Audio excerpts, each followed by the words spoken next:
Chapter 1. Marion and Sam. In a small, dark hotel room in Phoenix, Arizona, Marion Crane was looking at herself in the mirror. She was worried. Her hair was untidy, and she was late getting back to work. "Don't go, Marion," said a voice from behind her. Marion looked in the mirror at the young man who was sitting on the bed. She smiled at him sadly. "I must get back to the office, Sam," she said. "My boss is beginning to get worried about these long lunch hours." "But it's Friday afternoon," Sam said. "I don't see you very often. Can't you stay?" "When we're married," Marion replied, walking across the room to pick up her handbag. Sam jumped off the bed and stood behind her. He touched the side of her face softly with the back of his hand. "Can I see you next week?" he said. "Why?" she said, not looking at him. "For another secret lunch, hoping that nobody will see us together in a small, cheap hotel room? It's the same every week." She turned to Sam, her eyes shining angrily. And then suddenly they softened. "Oh, Sam," she said quietly. She rested her face in his hand as she looked up into his eyes. "Why can't we get married now? I want to be with you all the time. I want to walk along the street with you so that everyone can see us together." This time, Sam walked away. He stood alone by the window and looked down at the hot, dry city. "We can get married when I've paid off all my father's debts," he said. "I only need to pay another $11,000.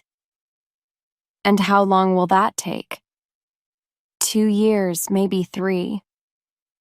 "Oh, Sam," Marion cried, throwing the handbag onto the bed and running to hold him. "I can't wait 3 years. I don't care about the money." She kissed his face, but she was almost crying. "I want to be with you. I'll leave my job. I'll come and work in your shop. Marion, please, you must understand. I don't want us to be poor when we get married. I want us to be happy. In 3 years' time, you'll be my wife, Mrs. Sam Loomis. I promise." Marion sighed and turned round in his arms to rest her head against his shoulder. "In 3 years, I'll be 29, she thought unhappily. Then she suddenly remembered that she was late for work. She left Sam by the window, picked up her bag, and walked towards the door. "I have to go, Sam," she said again. "I'm late. Mr. Lowry will kill me." Chapter 2. Marion's Plan. "I'm sorry I'm late," Marion called as she hurried into the office. "Don't worry," the other secretary said. "Mr. Lowry's having lunch with a customer." Marion gave the other woman a tired smile and sat at her desk. "Did anyone phone while I was out?" she asked. "Just your sister. She says that she's going away for the weekend." Just then, Mr. Lowry walked in. He was talking to a loud-voiced man in a cowboy hat. Marion immediately looked down and tried to look busy. She knew Tommy Cassidy, and she didn't like him. He was an unpleasant, greedy old man who was always talking about money. Cassidy sat down on Marion's desk and showed her a photograph of his daughter. "She's 18 years old," he said, "and she's never been unhappy." Marion looked at the photograph and then at Cassidy. She didn't like the way that he was looking at her with his clear, cold eyes and his wet, smiling lips. "She's getting married next month," he said, "and I'm buying her a house." He took a thick packet of money out of his pocket and waved it in front of Marion's face. $40,000. He smiled proudly. "This will make her happy, won't it?" Marion looked at the money and smiled politely. "Are you happy, Marion?" Cassidy asked, still holding the money in front of her. Marion wanted to stand up and shout at him, "How can I be happy? I can't get married for 3 years while Sam works to pay off his father's debts. But you're rich. You can make $11,000 in 3 weeks. It isn't right." But she didn't say any of this, of course. She sat at her desk and smiled sweetly. "I think so, Mr. Cassidy," she said. "I hope you are," Cassidy said, putting the money on the desk. "Remember, Marion, money can't buy happiness, but it can stop unhappiness." He walked away into Mr. Lowry's office, but Mr. Lowry didn't follow him. He was looking at the money on Marion's desk and seemed worried. "I don't want that money here over the weekend," he said to her quietly. "Take it to the bank after work." "Perhaps I can take it now?" Marion asked. "I've got a terrible headache." "Good idea," Mr. Lowry agreed. "Take the money straight to the bank, then go home and have an early night." Marion put the money into a white envelope, put the envelope into her handbag, and left the office. But she didn't take the money to the bank. A plan was taking shape inside her head. $40,000 is a lot of money, she thought. With this money, Sam will be able to pay his debts. Then we'll be able to get married. Pleased with this idea, Marion went straight home. She put some clothes into a suitcase and drove out of Phoenix. As she was waiting at some traffic lights for people to cross the road, Marion looked at the bag next to her with the money in it. Of course, she was thinking, I can't tell Sam that I stole the money from my boss. I'll have to think of a good story to tell him. Suddenly, one of the people crossing the road stopped in front of her car. It was Mr. Lowry. Without thinking, Marion smiled at him and waved. He looked at her seriously, then walked away. Oh no, Marion thought. Now he knows I haven't gone home with a headache. If he thinks I'm running away with the money, he'll phone the police. I must hurry. If I can get to Fairvale before Monday, they'll never find me. I'll be safe with Sam. It was a long journey. After driving all night across the desert, Marion began to feel tired. She had to stop. She drove off the highway and parked at the side of a quiet road. I'll just rest for half an hour, she told herself. But she was more tired than she thought. She lay down in the front of the car and slept until the morning. Chapter 3. Bates Motel. Marion woke up suddenly. A policeman with a thin mouth and large dark glasses was looking at her through the car window. Without thinking, she sat up and turned the key to start the car. The policeman knocked on the window and told her to stop. Marion opened the window and looked at him nervously. Is anything wrong, miss? The policeman asked. No, I was feeling tired, so I stopped the car. Why didn't you stay at a hotel? There are lots of hotels near here. I only wanted a rest, said Marion. Why? Have I done anything wrong? No, miss, the policeman replied. but he wasn't happy. "Can I see your driving papers, please?" Marion turned away from him and opened her bag. The policeman tried to watch over her shoulder, but he didn't see the white envelope full of money. She hid it carefully under her bag, then handed him her driving papers. He studied them for a minute, gave them back, and, without a word, returned to his car. Marion started her car immediately and drove away. Looking in her driving mirror, she noticed that the police car was following her. She drove slowly so that it could go past, but I stayed behind her. Why is he following me? Marion thought nervously. Has Mr. Lowry reported me already? If he has, I'll have to sell this car as soon as I can and get another one. I don't want anyone to follow me to Fairvale. At last, the police car stopped following her and turned off along another road. About an hour later, Marion arrived in a small town. She stopped at a garage and asked about changing her car for another one.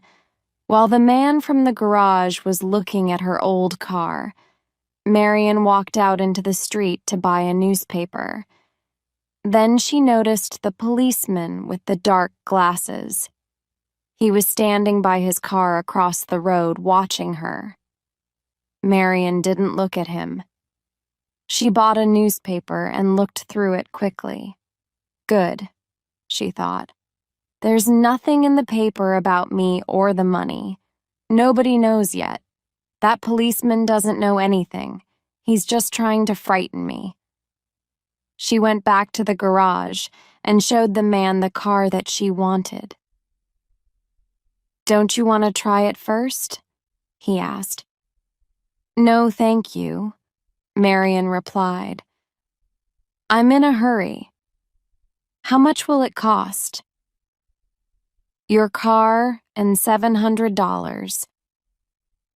Marion went to the washroom and took $700 from the white envelope. She came out and gave the money to the man, who looked at her strangely. Then she jumped into her new car. Just a minute, miss. Marion's heart jumped. She looked round quickly, but it was only another man from the garage. He was carrying her coat and suitcase. You left them in your old car, he explained, putting them in the back of her new one. As Marion drove away, the policeman crossed the road and stood next to the man from the garage. Did she seem strange to you? The policeman asked. Very strange, the man agreed. Marion drove across the desert all day, then up into the hills. As it got dark, it began to rain. Tired and hungry, she looked hard through the window for somewhere to stay the night. She couldn't see anything in the heavy rain. No lights along the road, no other cars. I think I'm on the wrong road, she thought. If I turn round and find the highway again, I'll soon find a place to stay. Suddenly, as she was looking for a good place to turn the car, she saw a light by the side of the road. At first, she thought she was dreaming. A hotel here, in the middle of nowhere? Impossible. She closed her eyes and opened them again. Yes, it was true. A small sign shining in the night. Bates Motel. I don't believe it, she said to herself as she drove towards the sign. This is my lucky night.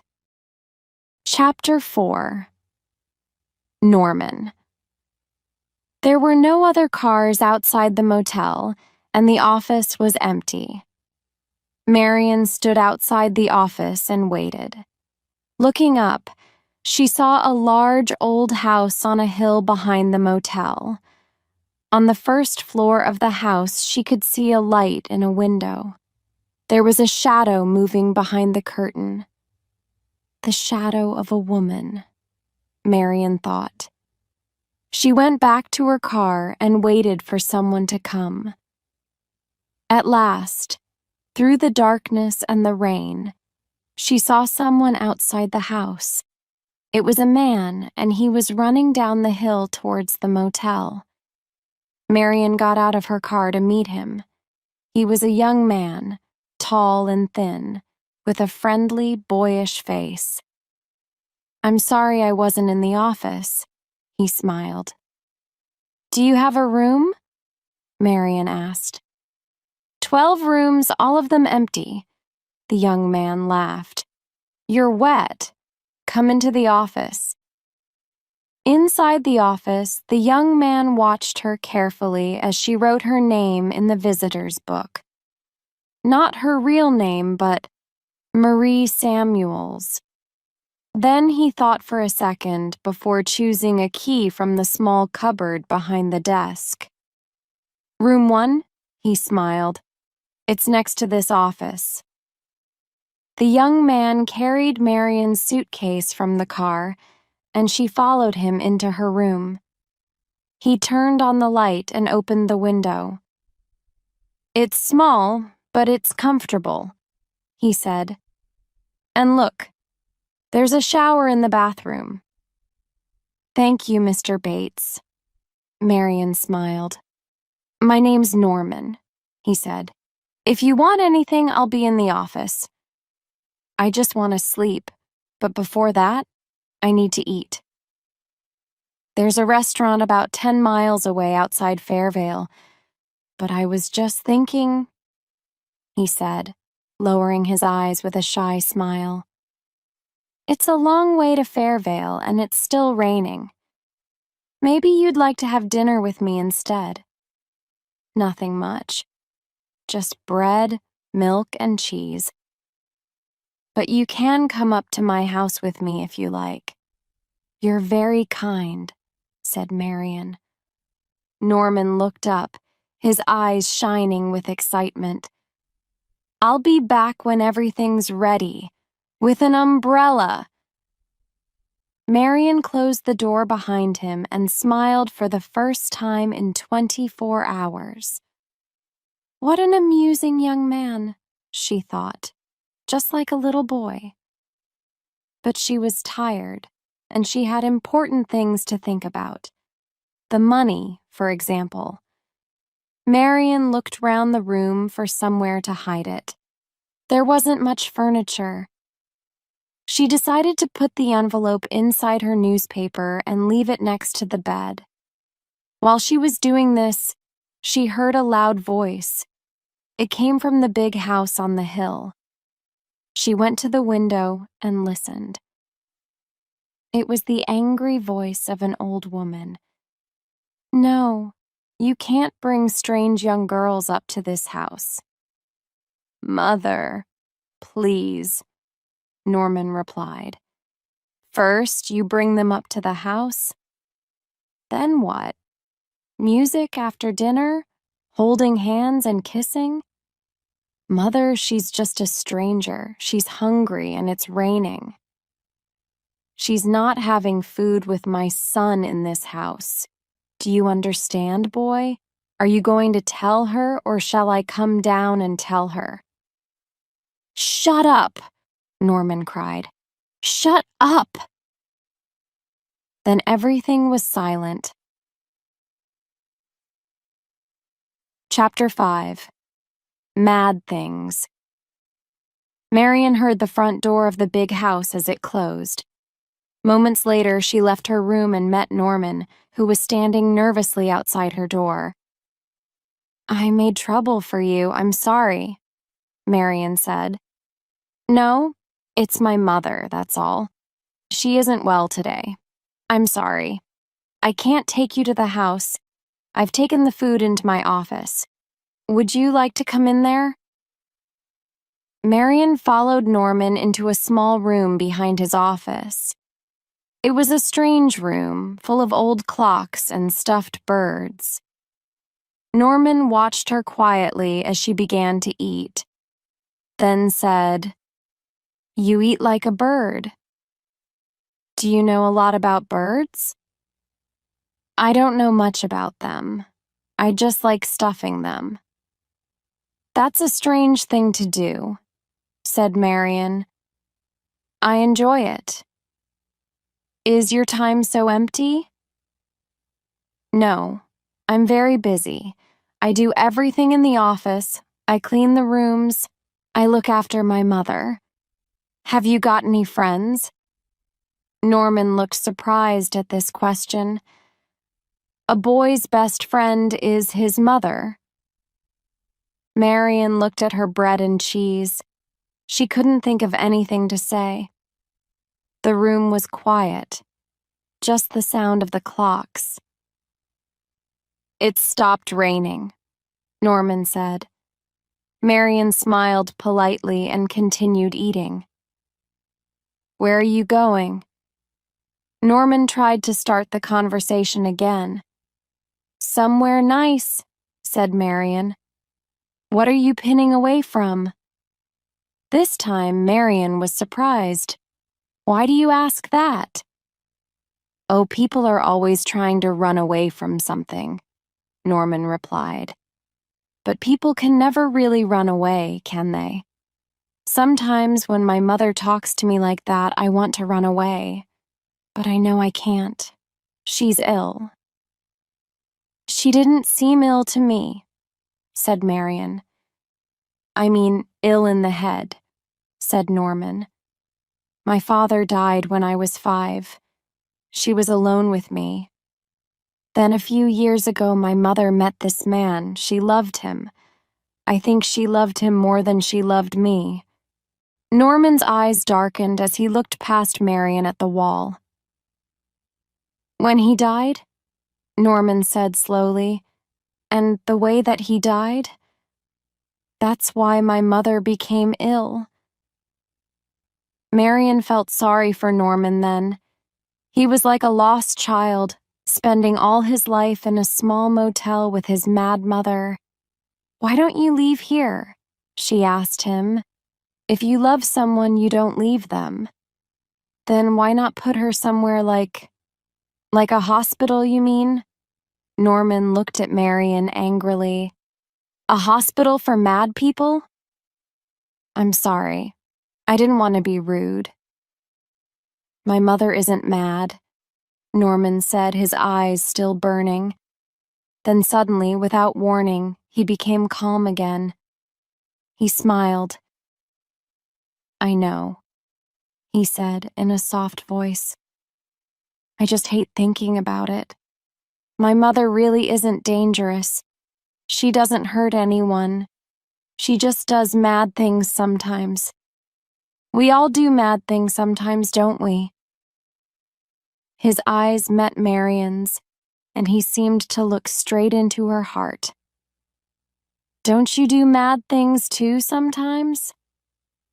"Yes, sometimes." Marion smiled. She thought about the $40,000 in the newspaper in her room.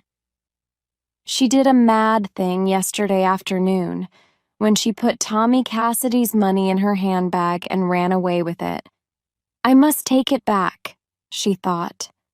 "Tomorrow morning." She stood up. "Thank you for the meal," she said to Norman. "I'm tired, and I have a long journey tomorrow, all the way back to Phoenix. You see, I made a bad mistake. I want to go back and put everything right before it's too late." Norman gave her a warm smile. "I've enjoyed talking to you," he said. "I'll bring you breakfast in the morning." "You'll have to be early," Marion said. "I will, don't worry," Norman replied. "Sleep well." Chapter 6. As Clean as Snow.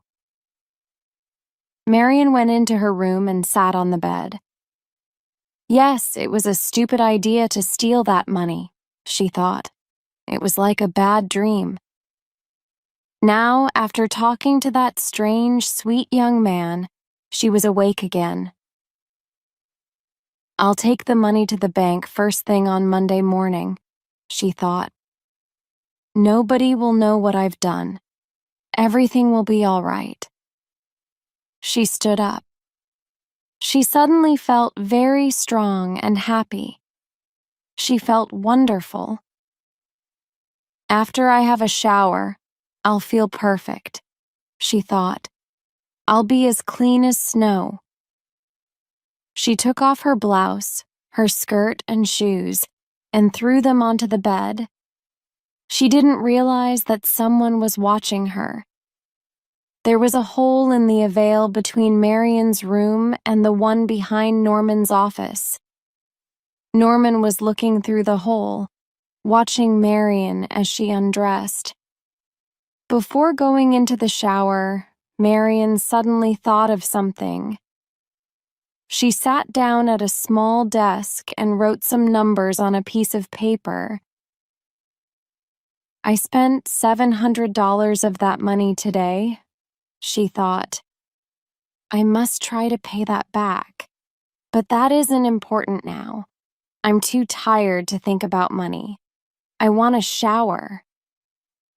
She walked into the bathroom and threw the piece of paper into the toilet. Then she took off her other clothes and got into the bath. Pulling the plastic curtain behind her, she turned on the shower. It was lovely, beautiful and warm. She closed her eyes. The warm water washed down over her body. The bad dream was over. She was becoming a good, clean girl again. Marion didn't hear the bathroom door as it quietly opened. She didn't see the old woman who was slowly crossing the floor. She was facing the wall when the woman's hand pulled the plastic curtain open. She turned quickly and could see through the water in her eyes a face. A terrible white face with long gray hair and mad, shining eyes.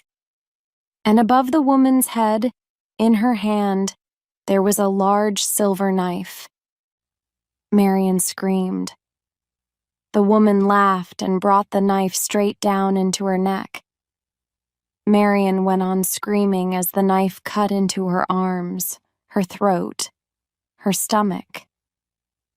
She tried to fight, but the old woman was too strong.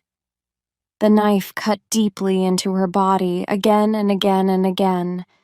Marion became weaker, her screams became softer. Finally, with a small, strange noise at the back of her throat, Marion dropped to the floor of the bath and lay perfectly still. Water was falling into her face, into her beautiful, frightened eyes. It washed down over her body, red with blood. Marion Crane was dead.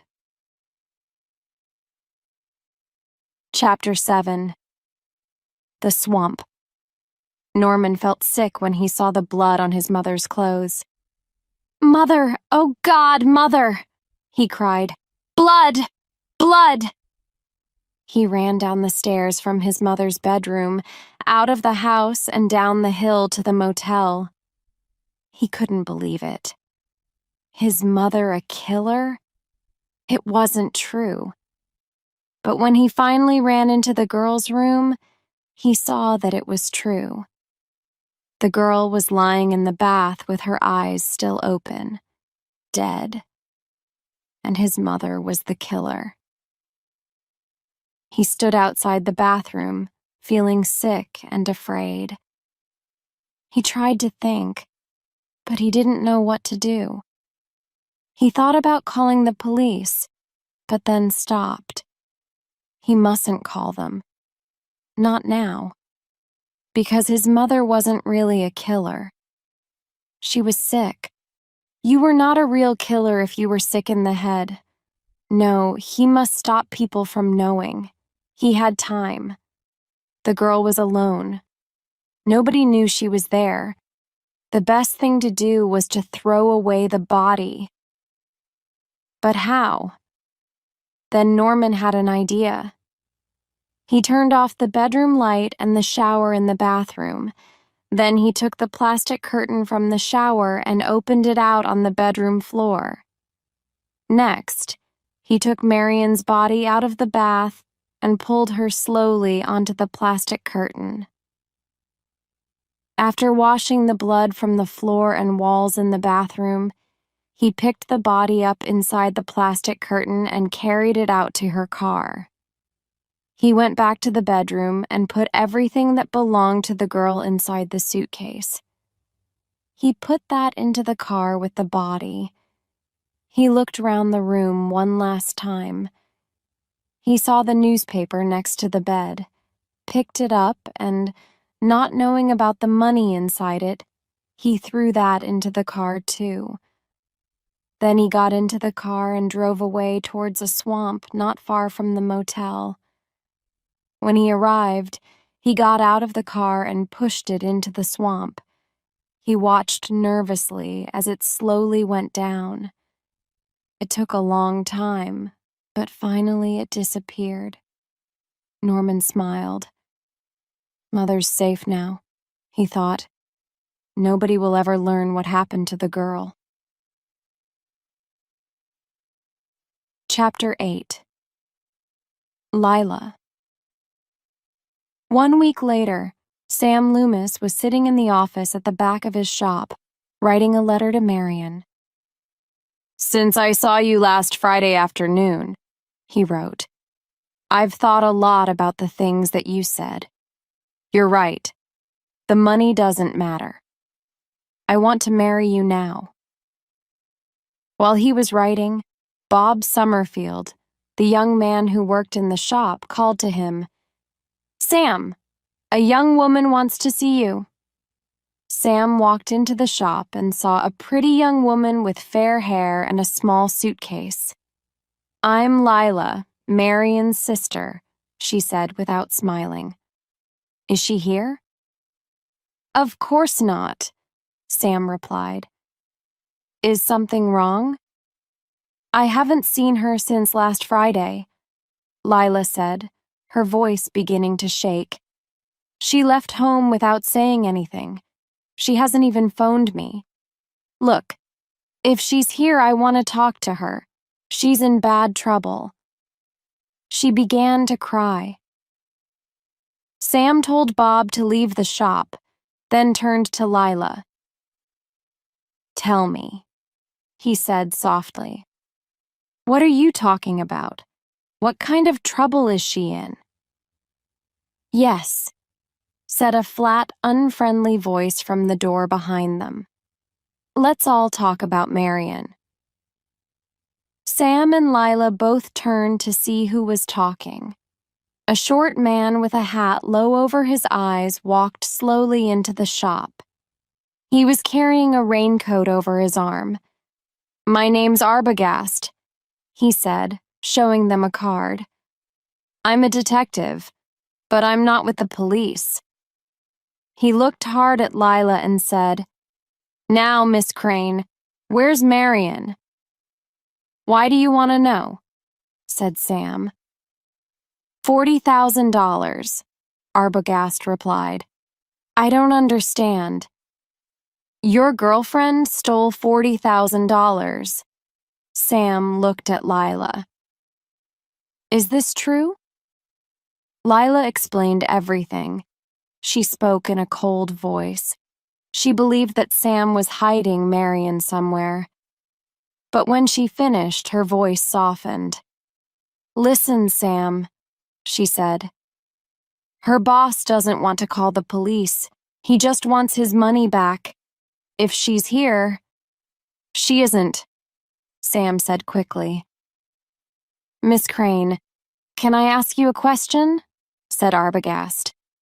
"Why did you come here to Fairvale? Did you know that Yu's sister was here?" "I hoped she was. I wasn't sure." Arbogast looked at her and said nothing. "It's true," she cried angrily. "Why don't you believe me?" "I'm just doing my job, Miss Crane." "Really?" said Sam. "Then have you phoned any hospitals at Phoenix? Maybe she's had an accident." "That's not possible," Arbogast replied. Her boss saw her in her car last Friday. She was driving out of Phoenix with the money. Then Arbogast looked at Lila.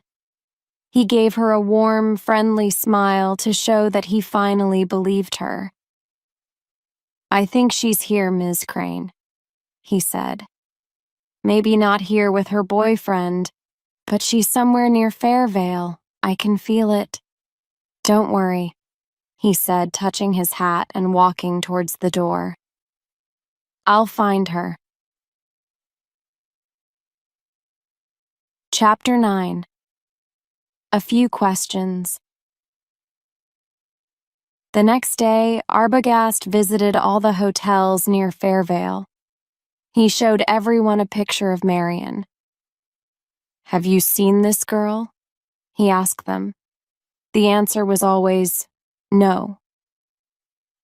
At last, as he was driving along the old highway outside Fairvale, he saw a small motel by the side of the road. Maybe I'll be lucky with this one, he thought. I've tried all the others. Arbogast left the road and drove up to the motel. Norman Bates was sitting outside his office in the evening sun, reading a magazine. He stood up and smiled as Arbogast got out of his car.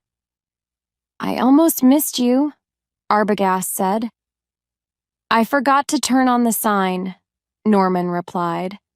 Do you want a room? No thanks. I only want to ask a few questions. What sort of questions? Asked Norman, turning to go into his office. I'm trying to find a girl, said Arbogast, following him. My name's Arbogast. I'm a detective. Oh, really? Norman tried to smile calmly. A girl? Her name's Marion Crane, Arbogast explained. She's from Phoenix. She disappeared last Friday and her family are very worried. He showed Norman the photograph. Have you seen her? Norman shook his head without looking. Maybe she stopped here about a week ago? No. I haven't had any visitors for more than 2 weeks. Business has been bad since they moved the highway. Can I see your book? Norman gave him the book from under the desk without speaking. He watched as Arbogast took out an envelope and studied the names in the book. Ah. Arbogast's finger stopped at the name of Marie Samuels from Los Angeles. You see? She was here last Saturday night. Look, the writing is the same as on this envelope. So? Norman said in a weak voice. The writing on this envelope belongs to Miss Crane. Norman opened his mouth to speak, but his mouth was dry and he couldn't think of the right words. Finally, he said, It's difficult sometimes. Arbogast looked at Norman. What's difficult? Remembering things. I know, Arbogast said softly, trying not to frighten him. You know, I wasn't lying, mister. I just forgot about last week. I understand. Arbogast's friendliness seemed to make Norman calmer. He smiled and asked to see the photograph again. This time he studied it carefully. Oh yes, he said. I remember now. It was raining. This girl arrived late at night. She was tired and went straight to bed. She left early the next morning. Did she meet anybody here? No, she was alone. Did she phone anybody? No. How do you know?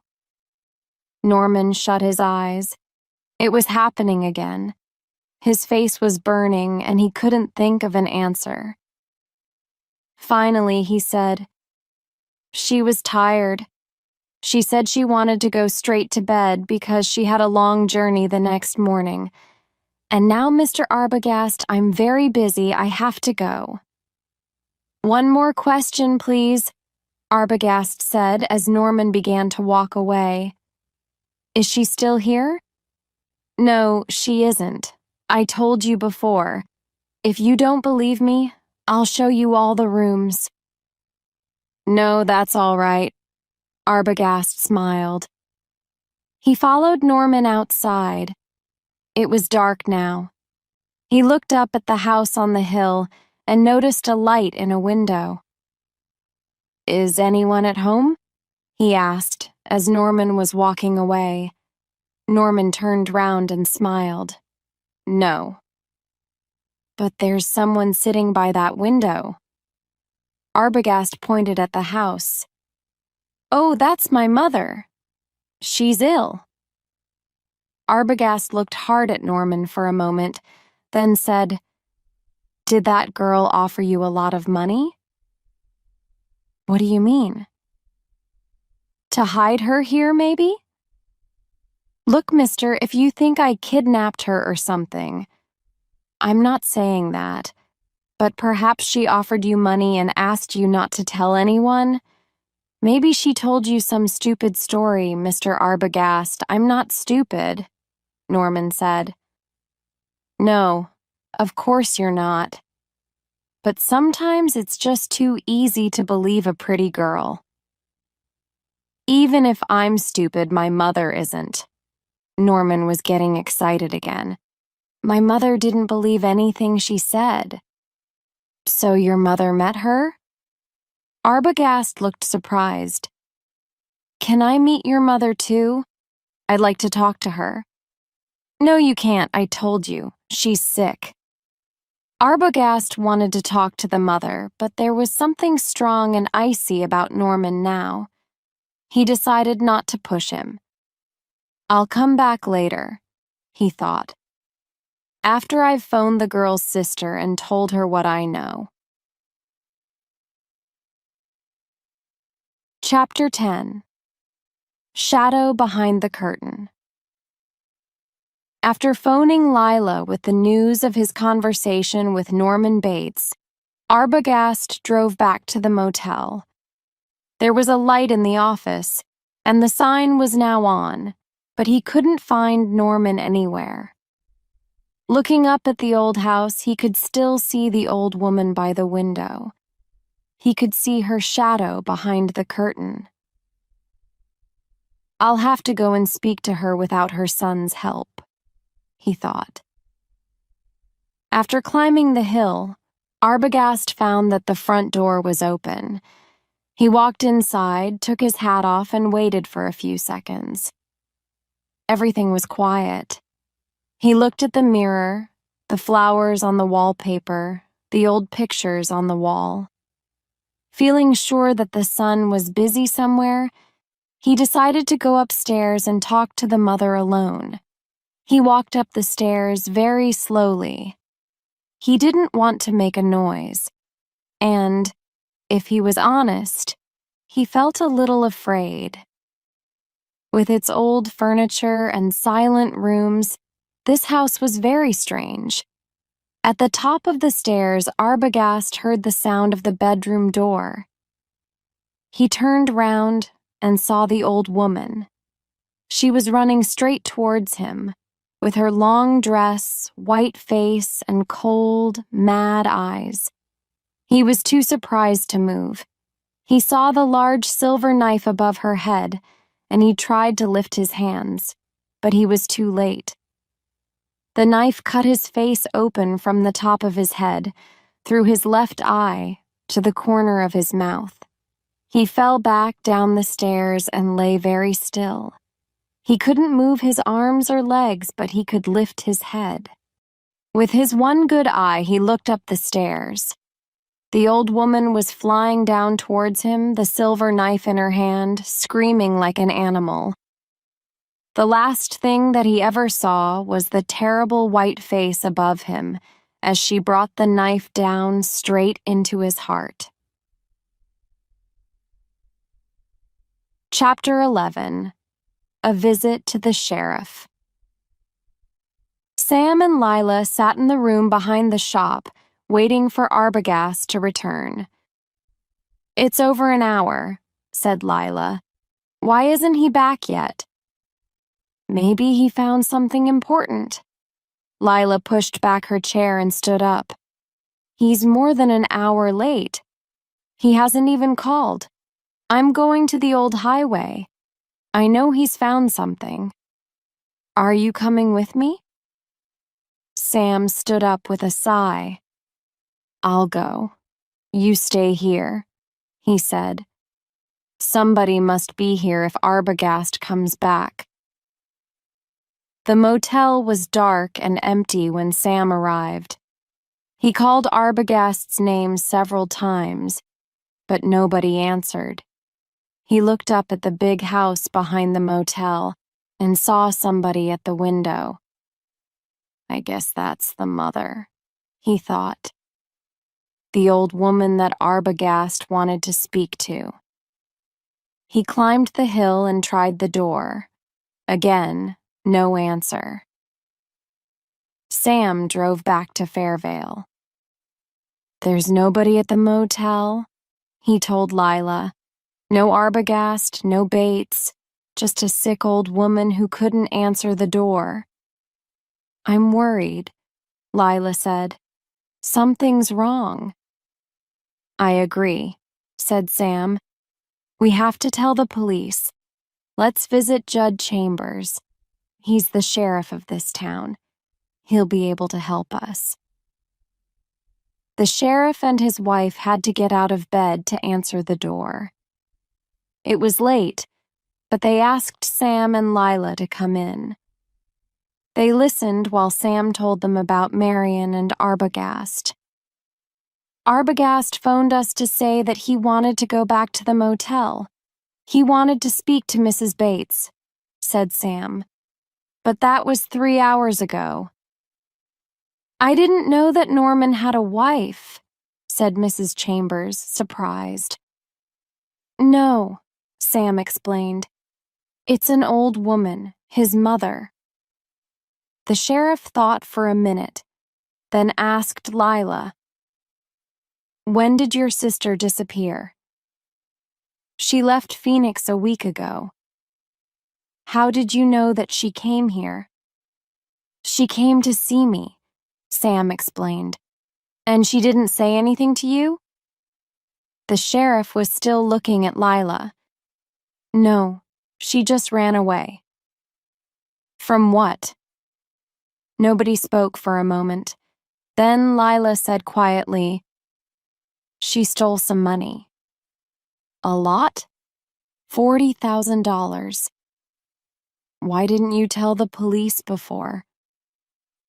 "We wanted Marion to give back the money without telling the police." "Did this detective talk about the money when he phoned you 3 hours ago?" "The money doesn't matter, does it?"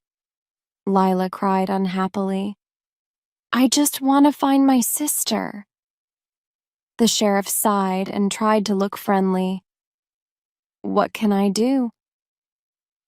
"I'm sure there's something wrong," said Lila. "At the motel, I mean." Mrs. Chambers looked at Lila and she felt sorry for her. "Why don't you telephone Norman at the motel?" she said to her husband. "It's late." "Oh, please call," said Lila. The sheriff sighed again and picked up the telephone. "Hello?" he said a few seconds later. "Norman, it's Sheriff Chambers speaking. Listen, I have some people here. They're worried. Did you have any visitors tonight?" "No, not a customer. A detective." Judge Chambers listened quietly for a minute, then put down the phone.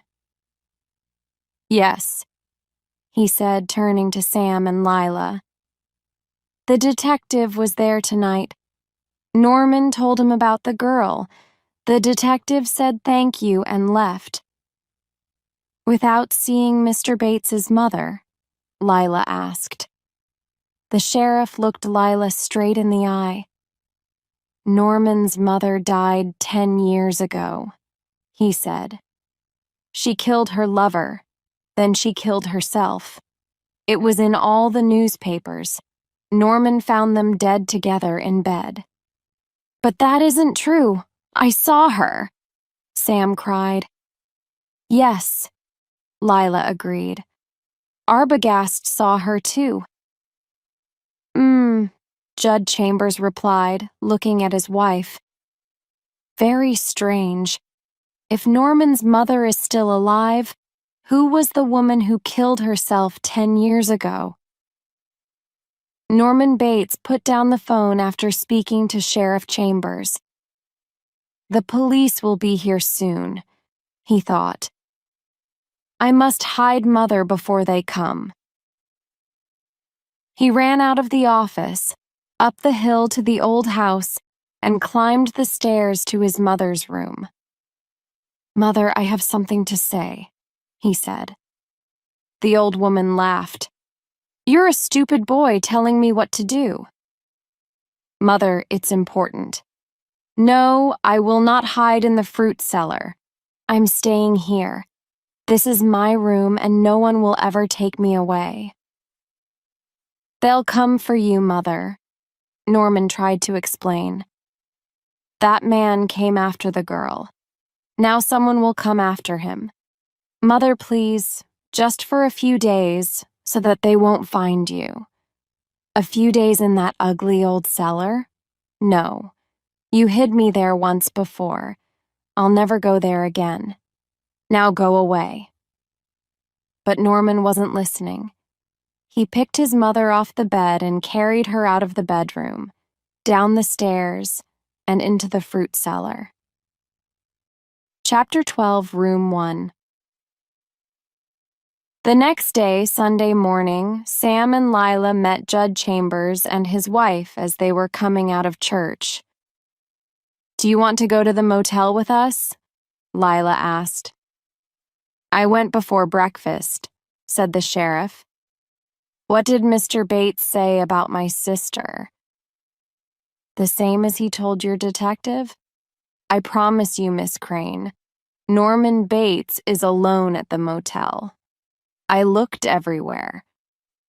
You didn't even see his mother? No, I didn't. I'm sorry. If you want the police to help you, you'll have to make a report in the usual way. You can see me this afternoon if you like. I'll be happy to help you. Well, said Sam, after saying goodbye to the sheriff and his wife. Maybe I was dreaming and 𝐒𝐵𝐽𝐻 was lying. Perhaps I saw a shadow on the curtain, that's all. You weren't dreaming and 𝐒𝐵𝐽𝐻 wasn't lying, Lila told him. There's something wrong, and I'm going to the Bates Motel immediately. Come on. Sam and Lila drove quickly to the motel on the old highway. While Sam looked for Norman Bates in the office, Lila stayed outside. She was interested in the house on the hill. There was something dark and strange about it, even in the morning sunshine. Suddenly, she saw a tall, thin man at the top of the hill. He stood still at first. Then he began to walk quickly down the hill towards her. Lila called to Sam, who ran out of the office. Norman Bates wasn't surprised to see the young man and woman outside his office. He walked down the hill towards them with his hands in his pockets.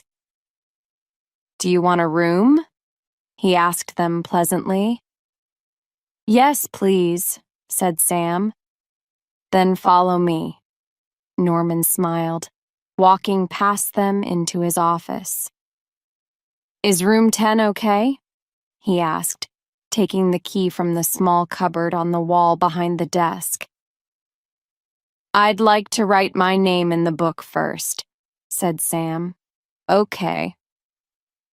Norman took the book from under the desk and gave it to Sam. While Sam was writing his name, Norman watched Lila. She was looking at the list of names in the book.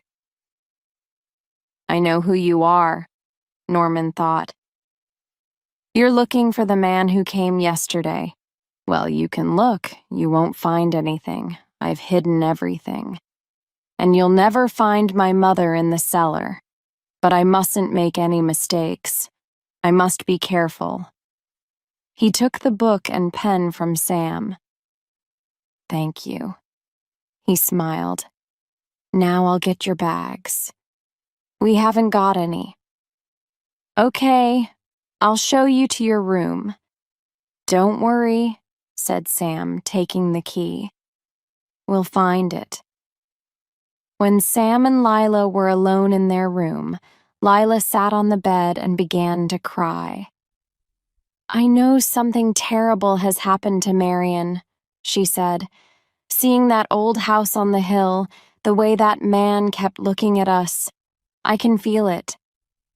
I agree, said Sam. But we need to find something to show the police. Let's go and search room 1. That's the room that 𝐒𝐵𝐺𝐻𝐿 said she stayed in, isn't it? Sam and Lila opened the door and looked outside.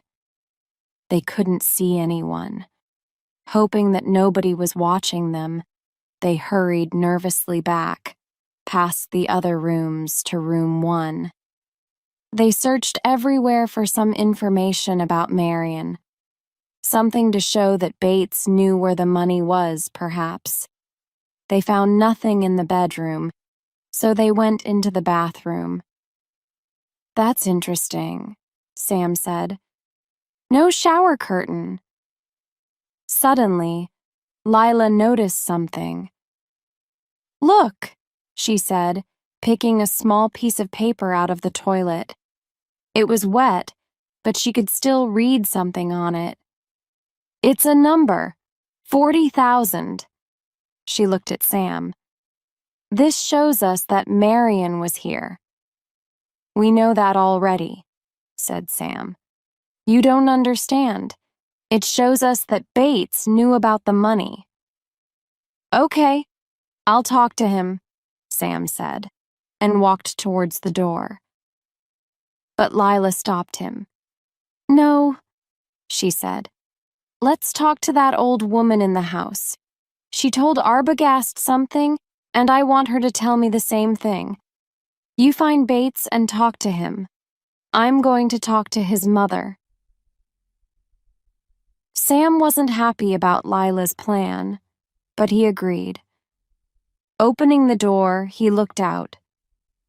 It's clear, he said to Lila. No one's watching. You can go. Sam quietly shut the door as Lila ran towards the hill. He found Bates in his office. Are you looking for me? Bates asked. Yes, said Sam, standing in front of Bates so that he couldn't see Lila. I'm bored. My wife's asleep and I wanted to talk to someone. Good, Norman smiled. Come in and shut the door. Chapter 13. The House on the Hill. Lila climbed the hill to the old house and pushed the front door. It opened slowly. She walked inside and shut the door behind her. It was sunny outside, but inside the house it was strangely cold and dark. There was an unpleasant smell of dry wood and old furniture. I mustn't be afraid, Lila thought. I must find the old woman. She can tell me about Marion. Maybe I'll even find my sister here. So, thinking about her sister, Lila bravely began to move towards the stairs. You don't talk very much, do you? Sam said to Bates in the motel office. Bates, with his hands in his pockets and his back against the wall, laughed nervously. I thought that people who lived alone enjoyed talking. You're alone, aren't you? Yes. I hate being alone, said Sam. When I'm alone, I go mad. Norman stopped smiling. Why do you say that? I think that people who live alone go mad, Sam answered, feeling quietly pleased. The smooth young man with the boyish smile was beginning to look uncomfortable. "Don't you agree?" Norman's face went red. Lila arrived at the top of the stairs and knocked on the bedroom door. "Mrs. Bates?" she called softly. There was no reply, so she pushed the door open and walked inside. She couldn't believe her eyes. Everything was so old, from the heavy curtains by the window to the golden lamps on the darkly colored walls. She walked across the room nervously towards the large cupboard with a mirror on the door. Opening the door, she saw a line of long, flowery dresses, the kind of dresses that women wore 50 years ago. Lila closed the cupboard and looked round the room. Her eyes rested on a small table near the bed. She looked at the small glass cats, the silver soap dishes, the old photographs of children. Or were they different photographs of the same child? Everything was very old, but there was something even more unusual than this. Everything was so tidy. This was very strange. If this is the mother's bedroom, Lila thought, why doesn't she touch anything? The only thing that she seems to use is the bed. I can see from the bedclothes that she was here a short time ago, so she's here somewhere. But where? "I don't think you're happy here," Sam told Bates. "Why don't you sell this place and leave?" "This place is my world," Bates said. "I grew up in that house. I was a happy child. My mother and I were very happy." Lila looked inside another room. It was a small room with an untidy bed and lots of books and children's things on the floor. Norman's room, she thought, picking up some of the books. They were about the mysteries of life and strange illnesses. Looking at the unusual books and the children's playthings on the floor, Lila thought that she was beginning to understand something about Norman. He's a little boy who loves his mother, she thought. An intelligent boy who has never grown up. "You look nervous," Sam told Bates. "Have I frightened you?" "What are you talking about?"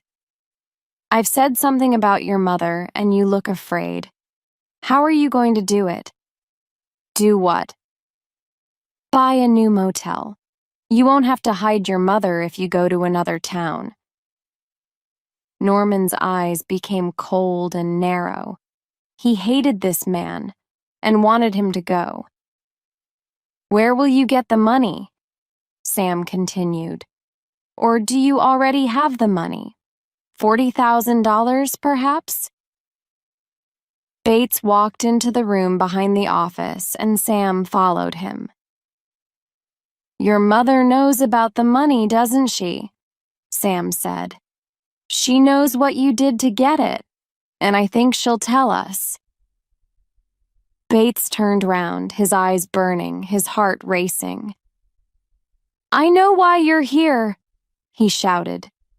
"Where's that girl who came here with you?" Sam said nothing. He turned away and began to walk out of the door. This was a mistake. Bates ran up behind him and hit him hard on the head with a metal box. Sam fell to the floor, and Bates ran out of the office as quickly as he could. "I must find that girl before she finds Mother," he thought, as he ran up the hill towards the old house. Chapter 14. The Cellar. When Lila came back down to the bottom of the stairs, she looked through the window by the front door and saw Bates. He was running up the hill towards the house. She had no time to ask herself about Sam. She had to hide. As Lila ran towards the kitchen, she heard Bates at the front door. Suddenly, she noticed some stairs. They seemed to go down towards some kind of cellar. Without thinking, she ran onto the top stair and waited. Bates stood still for a second. He couldn't see Lila, but he knew she was in the house. Probably upstairs, looking for his mother. Lila stood up when she heard Bates upstairs in his mother's room. Now she could escape and find Sam. But she couldn't stop looking at the cellar door below her. Maybe the mother was down there? Perhaps Marion and Arbogast were prisoners down there. She had to go down to learn the secrets that were hiding behind that door. It was dark inside the cellar, and there was a strange smell of dead animals and oil. She stood still for a few seconds. Then she thought she could see a light on the opposite side of the room. It was coming from underneath a door. She walked slowly towards it in the dark, past tables full of glass bottles, knives, and tins. At last, she came to the door and opened it slowly. It was a small room with one light in the ceiling. In the middle of the room, there was a wooden chair facing the opposite wall, and on the chair there was a woman. Lila looked at the back of her head. She seemed to be asleep. "Mrs. Bates," Lila said quietly. She didn't want to frighten her. "Mrs. Bates?" she said again, moving slowly towards her. The woman didn't answer. Lila touched her shoulder. Lila turned the woman's chair round and looked down at her face. The first thing that she saw was the woman's teeth. They were large and yellow. And then Lila realized that the old woman had no eyes. She was looking down at the dry, brown face of a dead woman. Lila screamed. She turned to run away but stopped. There was a tall, shadowy shape by the door. The shadow had long gray hair and wore a flowery dress. As it moved into the light, Lila could see the face. A white face with a terrible smile and mad, shining eyes. Then she saw the knife. She wanted to scream again, but her mouth was dry and she felt too weak. She moved back as the mad old woman ran towards her, laughing wildly, the silver knife in her hand ready. Then another person ran into the room and jumped on the mad woman from behind. "Sam!" He put one arm round the woman's neck, and with his other hand he held her wrist, fighting for the knife. The woman fought hard, screaming wildly. But Sam was too strong for her. Lila watched them as they fought. And then something unbelievable happened. As Sam pulled the old woman to the floor, the long gray hair slowly fell to one side of her head. Lila suddenly realized that the face wasn't the face of a woman. It was Norman Bates, and he was screaming like a woman. Lila pressed herself against the wall. She felt sick, and Norman Bates's mother, a dead woman with no eyes, watched with a wide smile on her brown face. She seemed to be laughing at her son as he lay screaming on the cold stone floor. Chapter 15. Look at that fly on my hand. Sometime later, Sam and Lila sat with Judge Chambers in his office. The room was full of people, all of whom were listening to a man who was talking to them about Norman. "I got all the story," Dr. Steiner said, "but not from Norman. I heard it from his mother." "I don't understand," said the sheriff. "I know it's difficult, but I'll try to explain," Dr. Steiner replied. You see, there is no Norman Bates. Not now. There never was one Norman Bates. He was half Norman, half his mother. Now he's all his mother. He'll probably never be Norman again. Did he kill my sister? Lila wanted to know. The doctor looked at her sadly. Yes, I'm sorry. He killed Arbogast too. If we look in that swamp near the motel, I think we'll find both of them. We'll probably find other dead people too. Pretty young women just like your sister. The doctor looked at all the serious faces in the room and began to explain. We have to remember that 10 years ago, Norman killed his mother and her lover. He lived alone with his mother and she was the boss. Then she met another man, and Norman was jealous. He thought that his mother loved this other man more than she loved him, so he killed both of them. A short time later, he went out one night, dug his dead mother out of the ground, brought her back to the house, and hid her in the cellar. He looked after her like one of his stuffed birds. But keeping his mother's dead body was not enough. Norman soon began to think like his mother, to talk like his mother, to be his mother. She became half of him. Sometimes he was Norman, sometimes he was his mother, and sometimes he was both at the same time. He had to talk to himself. He was never all Norman, but he was sometimes all mother. When he liked a girl, the mother side of his head became angry. His mother was jealous of him because he was jealous of her when she had a lover. Dr. Steiner turned to Lila. When he met your sister, he thought she was beautiful. He wanted her. That was a problem for the mother side of him. There was a fight inside his head between the two of them, but his mother won because she was stronger. So he suddenly became his mother, and his mother killed Marion. When Marion was dead, Norman woke up after a kind of deep sleep and really believed that his mother was the killer.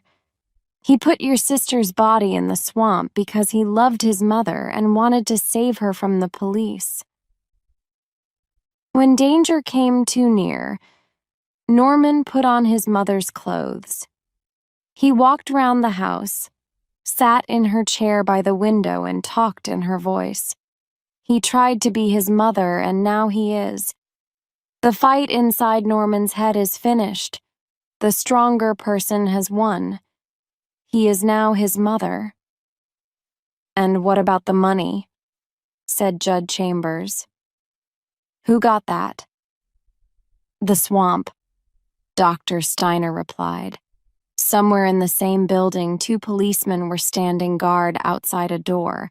Behind the door, there was a small white room with no furniture or windows. Norman Bates was alone in that room. He was sitting very still with a strange smile on his face. Perhaps this person was Norman Bates. He had Norman's face, Norman's body, Norman's clothes. But it was really his mother who was alive. Norman was really dead now. It's sad when a mother has to tell the police about her son, the voice inside Norman's head was saying. They'll put him in prison now. He in prison. A bad boy who looked through holes in the wall and killed people. He thinks that I did all those bad things. He tried to tell that to the police, but they know it wasn't me. I've never done anything bad. I was like one of his stuffed birds. I could only watch. I couldn't stop him. I couldn't move. Look at me. I can't even move a finger, and I'm not going to try. I'm going to sit here very still. I'm not going to move. I'll never move again. They're probably watching me now. They'll see the sort of person that I really am. I'm a kind person, the sort of person who can never hurt anyone. Look at that fly on my hand, for example. I'm not going to kill it. I can't. I hope they're watching. Then they'll see and they'll know and they'll say, "Look at her. She's a good woman. She can't even kill a fly."